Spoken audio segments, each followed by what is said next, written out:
Je suis chargée justement du développement de la chaîne de valeur du textile habillement dans le cluster de Monastir Sousse Mahdia. Donc, vu l'importance, comme vous dites, du secteur et de cette industrie textile habillement dans le monde et en Tunisie, vu aussi les difficultés par lesquelles est passé ce secteur, il est grand temps de penser à soutenir et à continuer à soutenir ce secteur. Donc, c'est pour cela que la Task Force intervient actuellement et réalise une étude de renforcement de la compétitivité des acteurs de cette chaîne de valeur. Notre initiative, elle s'inscrit dans le cadre du 3e projet de développement des exportations, donc financé par la Banque mondiale. Elle est lancée officiellement au mois de novembre 2020 et elle s'appelle, donc le projet s'appelle Naqsha. On a choisi de l'appeler Naqsha.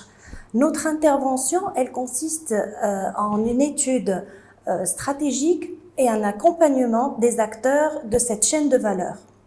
C'est-à-dire, on souhaite les accompagner pour se positionner sur des créneaux plus porteurs et capter le plus de marge.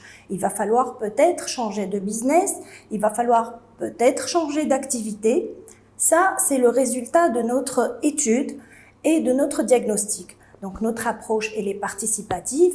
Elle tourne autour de 3 axes. Donc, un diagnostic, une évaluation du potentiel existant et réel donc de nos industriels tunisiens, et puis une analyse de la demande à l'échelle internationale.